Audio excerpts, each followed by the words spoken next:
আসসালামু আলাইকুম এভরিওয়ান। আজকে হঠাৎ করে কিছু ভাজা পোড়া খাইতে মন চাইছে, কি আর করব। দেখেন আমরা বাদাম ভাজতেছি, বাদাম আর আমার একসাথে দেখা যাইতেছে না। তো এখন মোটামুটি ভাজা হয়ে গেছে মনে হয়। বাদাম আর কাঁঠালের বিচি, আগে কাঁঠালের বিচি কিছুক্ষণ দিয়ে আদা হয়েছে, পরে বাদাম দিছি। এখন দেখি দোনোটা হয়েছে কিনা।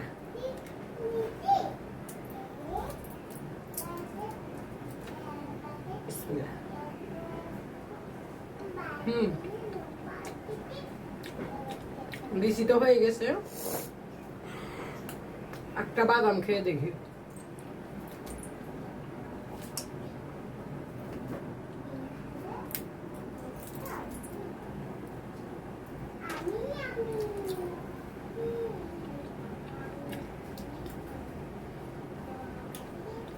বাদামও হয়ে গেছে,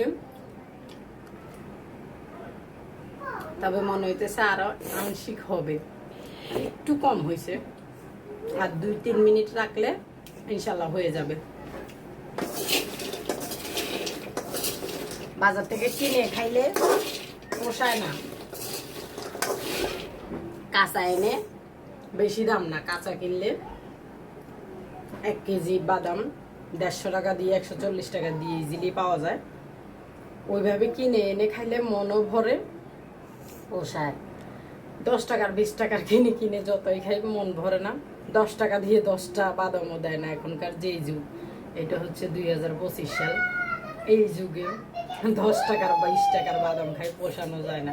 সেজন্য আমি বেশিরভাগ এমনি বাইরে বের হইলে মাঝে মধ্যে মনে চাইলে কিনে খাই, কিন্তু বেশিরভাগ আমি কি করি, এরকম কেজিতে নিয়ে আসি। বাদামের সিজনে নিয়ে আসি, ভালো করে মন ভরে খাই।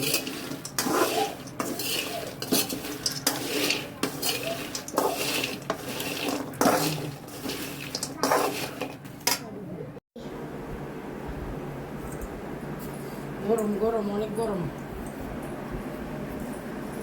ও আল্লাহ, দেখেন একবারে পুড়ে গিয়েছে মনে হয়। দেখুন না, এমনি এমনি হয়েছে, মাশাআল্লাহ এগুলো অনেক হয়েছে। তো এখন সবাই মিলে বাদাম খাওয়ার পালা। আপনারা কিভাবে খান বাদাম অবশ্যই আমাদেরকেও জানাবেন।